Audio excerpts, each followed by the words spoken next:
Hello, I'm Mike Vinsel, and today it is April 13th, 2024. I'm going to continue reading Travels with Nobody by me, Michael D. Vinsel. So today we're doing chapter 6. So on page 76 it begins, and this is chapter 6, Immersion en plein air. I'm going to try to go way back in my memory to try to bring back that day and that night and the following day, for it is that time that I want to examine now. Was that the crux of the rite of passage that my father had been talking about?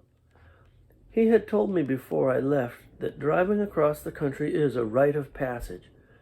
He had said that if I do this alone, it will be a transformative event in my life. Remembering it now, I think it was. Let me bring that moment back. What did I do? And what did I think? I was driving west, getting close to the Arizona state line. I decided to try to go to the Four Corners area and Monument Valley. I had seen it so many times in movies. The one I had been thinking of at the time was Easy Rider, when they camp out under the stars among those great towers of red rock. I wanted to do that. So I had set that as my quest for the day. Somewhere, just before crossing into Arizona, I got off the interstate and headed north on a small state highway. I don't remember which one it was. I had enough gas for several hours driving. I also had water and hot dogs and half a loaf of bread. I had coffee and a camp stove and a coffee pot. I even had an old Coleman lantern, and I had my tent. It would be cold at night, I knew that, but it wouldn't be as cold as New Hampshire. I was prepared. I drove. The distances in the Southwest just stretch on forever. I drove for a couple hours and started to worry about gas. I still had about 2/3 of a tank, but on this desolate road, where would there be any gas stations before I ran out? I realized that if I went beyond half a tank, I was gambling that there would be gas somewhere within the next 100 miles or so. My map showed nothing between I-40 and the town of Shiprock. I assumed that there would be gas in Shiprock. I decided to chance it. An hour went by. The land seemed to be getting more and more arid, with stunted pine trees, shrubby junipers, sagebrush, and tumbleweed dotting the stone and sand landscape ever more sparsely. A sign informed me that I was on the Navajo Indian Reservation. I hadn't thought about that. Was it okay for me to enter this territory? Nothing said otherwise, so I drove on. The land was broad and flat, but mountains loomed dark in the distance to the left. Further on, the road snaked between low buttes or mesas of orange and red stone on either side. Buttes or mesas, whatever those flat-topped mountains are, the difference between which I had learned in high school, but forgotten. I had bristled at having to sit and listen to explanations of things I thought I'd never need to know, and here I was among them, wishing I had paid attention that day in class. That had been my freshman year of high school at New Dartford High, after I had been kicked out of Bishop Girton. As I drove, the realization came to me that I had not actually been uninterested in knowing the difference between buttes and mesas, but had acted that way because Billy Crow was in that class, Earth Science, with Mr. Hoyt. Billy and I sat in the back of the class. I had acted defiant to earn street cred with Billy. I wish I had had the strength of character to pay attention that day, but I hadn't. And here's a picture. It's a picture of driving along that highway in New Mexico somewhere, heading up towards Shiprock from I-40, Interstate 40. Okay? What would it be like to live out here? I wondered to myself.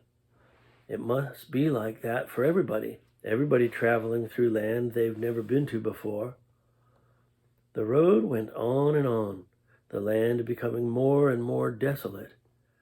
How long would it take to get to the Four Corners? How far had I gone already? I didn't know.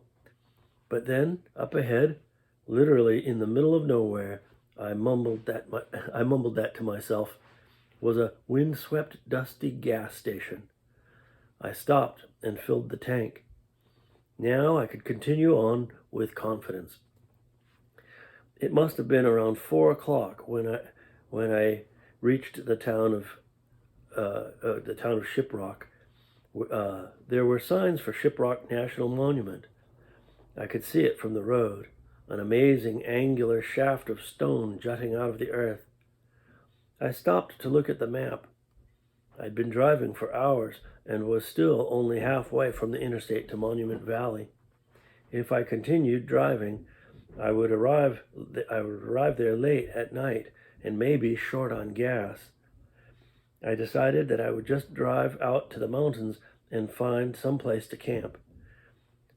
Just north of Shiprock, I took a smaller road off to the left. My map didn't show any detail, and I didn't know where I was going, but I could see the mountains off to the west. I drove toward them. I could see that there was only an hour at most of daylight left. So I got off that road onto a smaller road, and off that road onto a dirt road, which became less and less of a road and more of a trail. I drove gingerly, dodging ruts and rocks, to the foot of a high cliff, or mesa, or whatever it was, until I found a place where I could park. There was no wind, and the warmth of the sun, warmer even than it had been in Colorado, still had some strength. Wary of rattlesnakes, I looked for an open spot on the sage to pitch my tent. It might have been too cold for rattlesnakes, but I didn't know. It seemed warm enough to me. I gathered some stones to make a fire pit. I gathered dead, sun-bleached wood of what I now know was pinyon pine to build a fire. I was aware that burning this wood was not ethical, as the trees in this arid land must grow so slowly. It might have even been against the law. I didn't know. But I wanted to make a campfire. For all I knew at the time, those sticks could have been 1,000-year-old branches of bristlecone pine. I knew about those, the oldest living things on earth. I knew they grew in the mountains of California. Did their range extend this far east? I didn't know at the time, but now I know it was pinyon. No big harm in burning a few sticks of that. I would make it a small fire, just big enough to cook hot dogs and to be there in the night. Hot dogs, bread, and coffee. That's all I needed for this night. I knew this was going to be a special night. It was going to be a special night because I was going to make it a special night. My camp was all set. I found a smooth, flat stone that I could use for a seat, and another that I could use as a table. I started the fire. Building a campfire was a skill to which I had dedicated myself since I had first begun camping when I was a child. It was one thing I could do better than any of my friends. One match every time. I even knew how to use steel wool and spark it with a piece of flint to get the tinder started. But I wouldn't need that here. I would use a match. It was Matthew who first taught me how, back when our mother had made Matthew bring me on his camping trips with his friends, before I was old enough to go camping with my own friends. I collected a handful of twigs of toothpick width and arranged them to be the tinder. in the heart of the fire. Over that, I arranged pencil-sized sticks, and over those, bigger sticks. I collected enough larger sticks to last until I would go to sleep. I set the match to the tinder. The flame grew, working its way upward, silent, growing, smokeless, the sign of a good fire, until it had grown beyond the danger of going out. There was no chance of rain, not a cloud in the sky. As the sun sank behind one rock face to the west, its rays projected orange and purple on another rock face to the east. And then I was blessed with such good fortune as to have the moon rise in the distance just beside that purple rock face. I would have no need for the lantern. I was glad for that. As remote a location as I had found, I knew that a lantern might attract attention. I had no real reason to fear having someone stop by, but I knew that I was on Navajo land, and there might be prohibitions on trespassing that I didn't know about. My fire was discreet enough, but a lantern could be seen from miles away. I wouldn't need it. I sat on my stone and tended the little fire. I found a stick just perfect for a hot dog skewer. I filled the percolator with water and coffee and got that going. The dry wood burned without sound.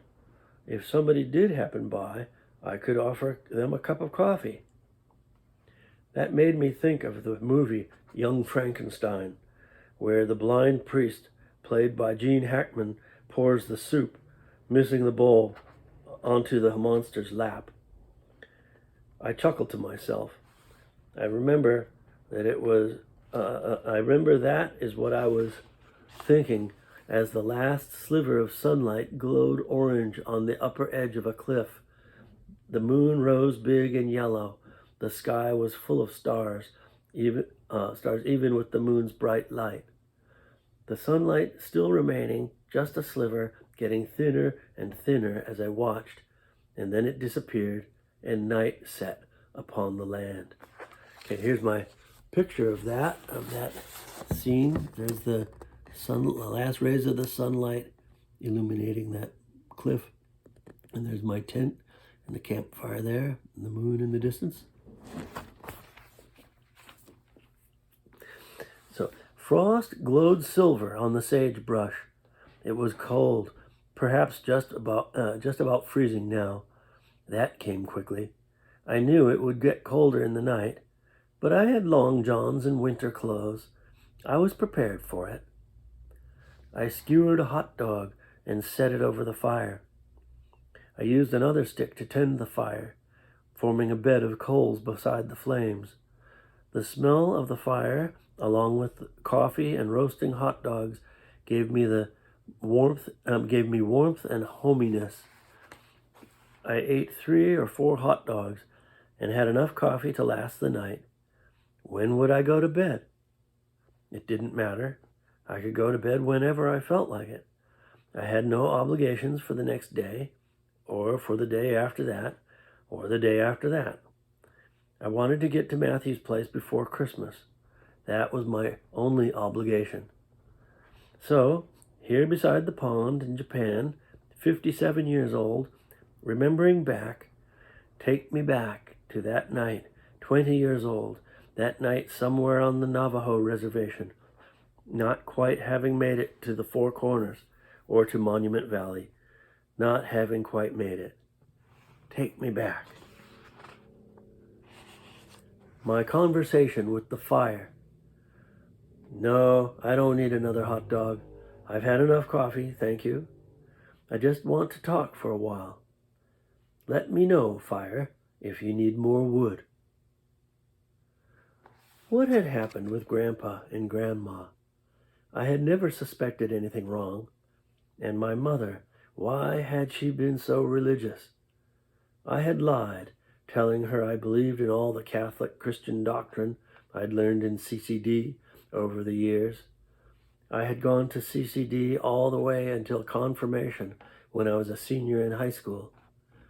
I'd been accepted at the Catholic high school, Bishop Girton, where all of my brothers had gone. That school had a class, Christian Values, that served the purpose of CCD. As long as I was at Bishop Girton, I wouldn't have to go to CCD. But I had only made it one semester before I was made to leave. The principal, Brother John, had told me that I was not being kicked out of the school. People did not get kicked out of Bishop Girton, he said, but I had had no option to remain. That's what they mean by being kicked out, I explained to him, right there in front of my sobbing mother. The expression doesn't require you to literally kick me, I had said. It was for the best. I had hated Bishop Girton. I could not do the work they had assigned at all. I'd be called on in class to stare blankly in response. My thoughts were always elsewhere. I did better at New Dartford High School. That was a public school. But for the rest of my years in high school, every Sunday night I had to go to the basement of the church for Sunday school, CCD. I resented it at the time. I saw it as part of the punishment for having failed at the Catholic school. But besides that, was it not a normal thing to question those beliefs? We believe in one God, Father of the Almighty, creator of heaven and earth, of all that is seen and unseen, and all that stuff. God created man in his image and called him Adam. He took Adam's rib and made Eve. They lived in a place called Eden, where everything was good. But God had one rule: don't eat the fruit from this tree. Why would he do that? If there was something wrong with that tree, why did he have it in the garden at all? Yes, the tree of the knowledge of good and evil. The serpent beguiled Eve into taking a bite. I always liked that word. She got Adam to take a bite too, so the story goes. God noticed that they were suddenly ashamed of being naked. He knew that they had eaten the fruit. He kicked them out of the Garden of Eden. Then all this bad stuff happens. You following me? Oh dear, Stephen is talking to a campfire at night, way out in the desert somewhere. You probably know this story already, but I want to recount it to you, and maybe you can point out any parts where I've got it wrong.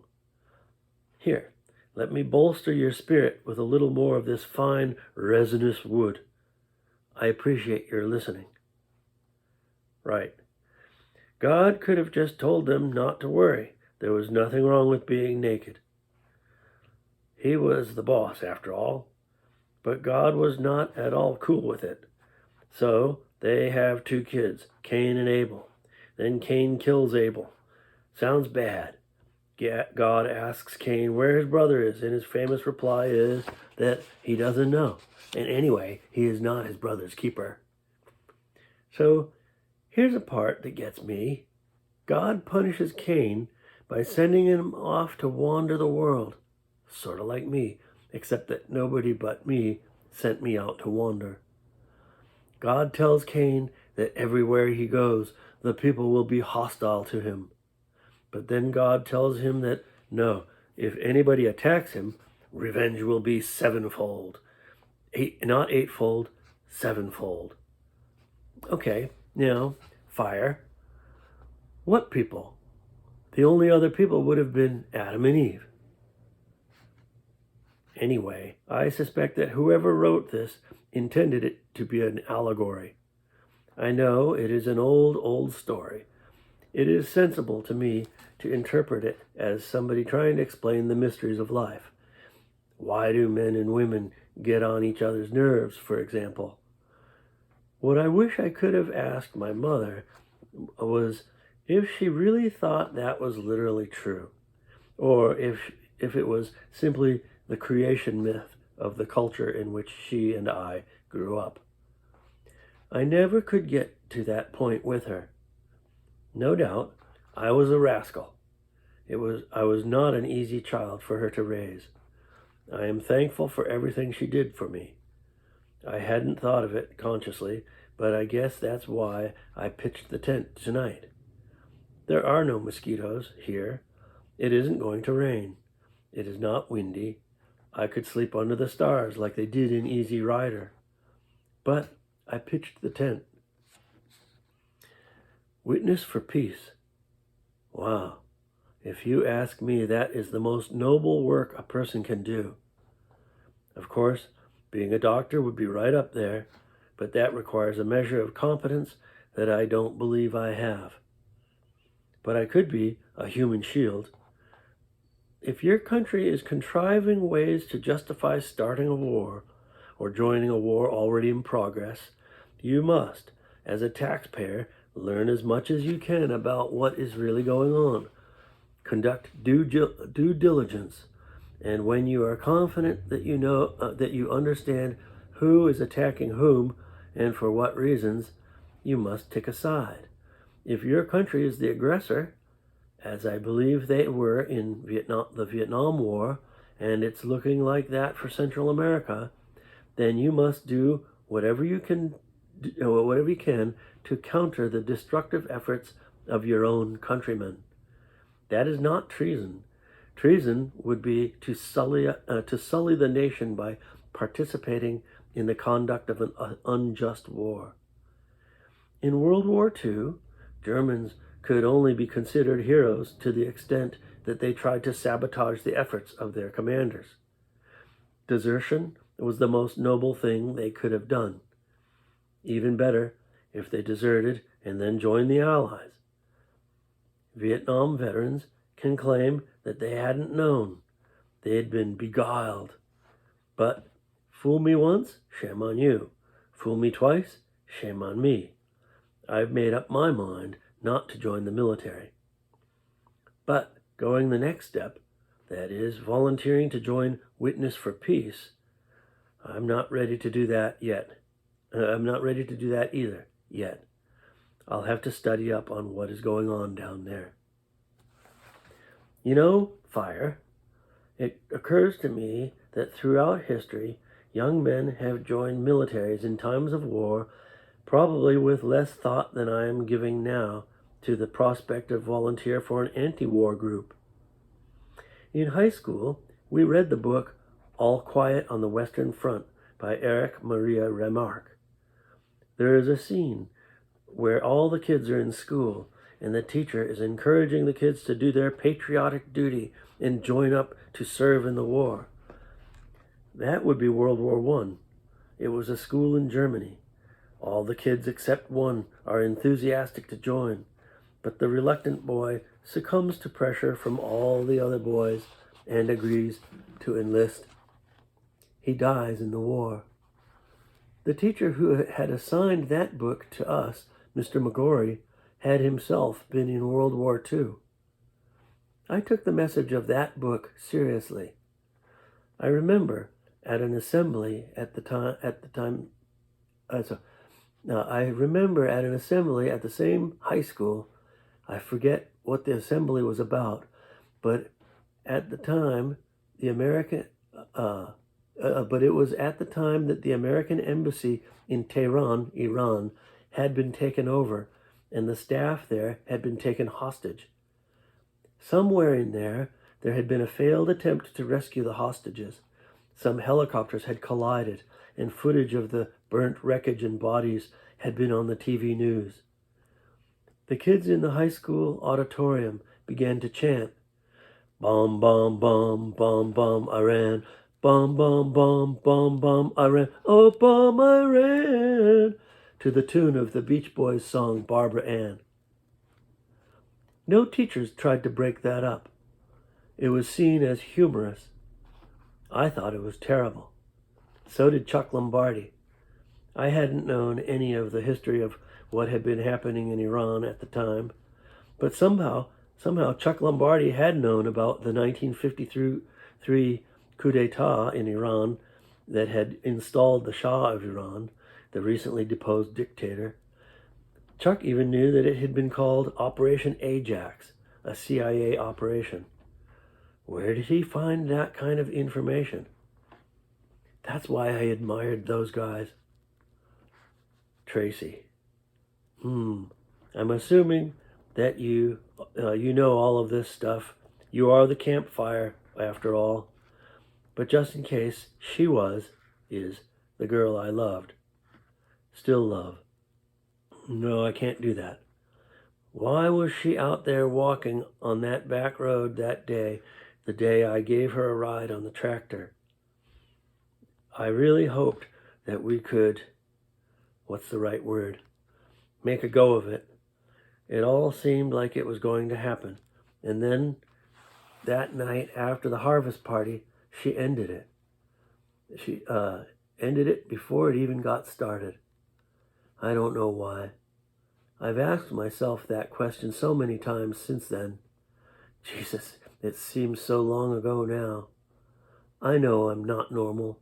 I'm not cool. I don't know what my peculiarity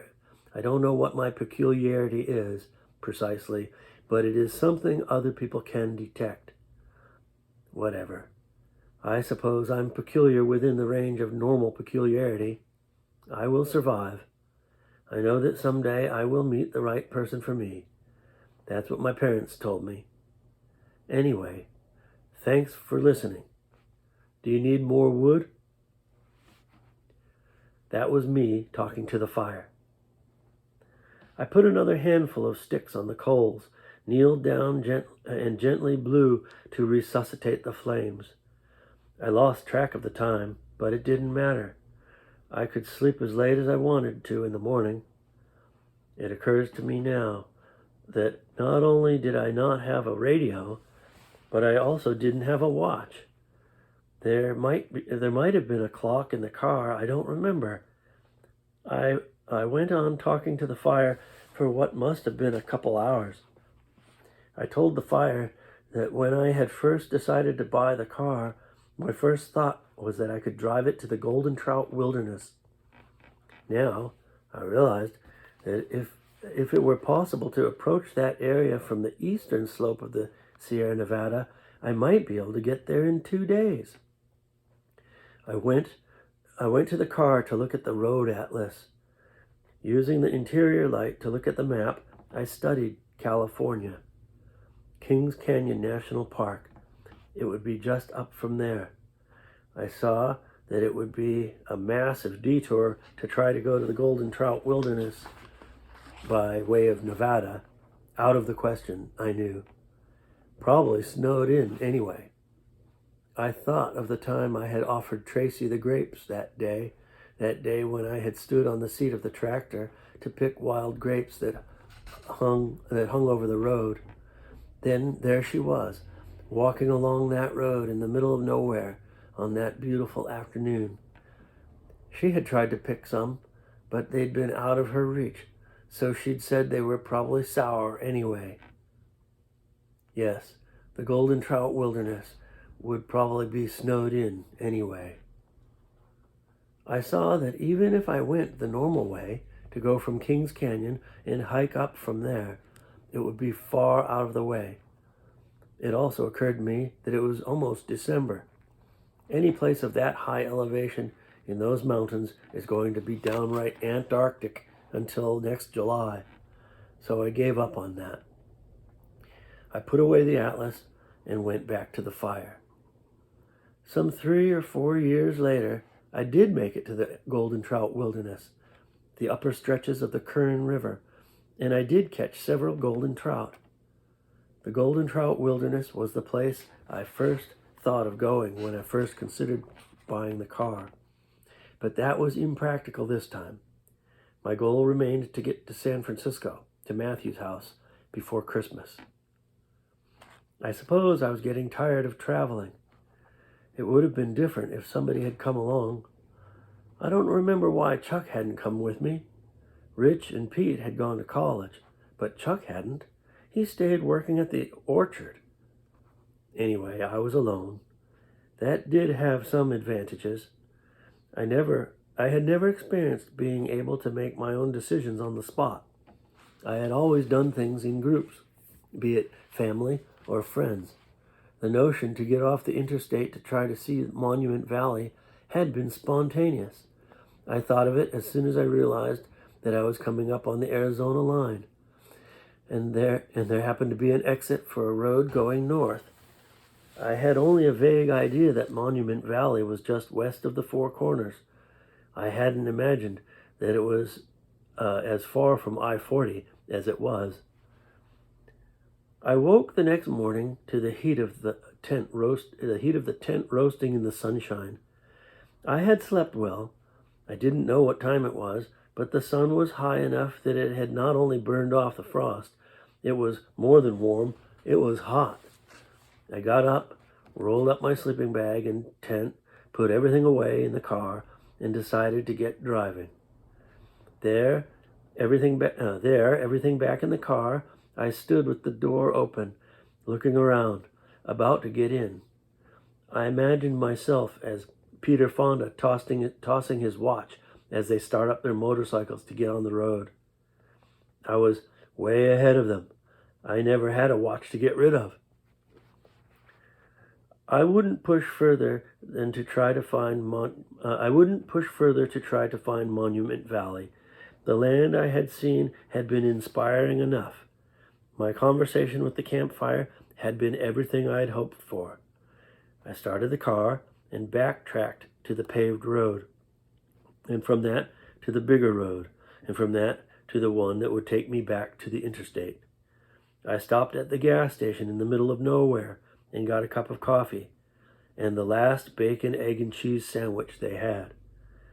I drove the several hours back to I-40, and by that afternoon I was crossing into Arizona. My goal for the day would be to get to Flagstaff. I was aware that Interstate 40 in the west follows the course of the famous Route 66, and the names of the towns along the way made me think of the song. Gallup, New Mexico, Flagstaff, Arizona, don't forget Winona, Kingman, Barstow, San Bernardino. I would go by all of those places, except San Bernardino. I wanted to see Los Angeles instead. Okay, that's the end of chapter 6. So we're at page 92. And so I'll see you next time. Okay.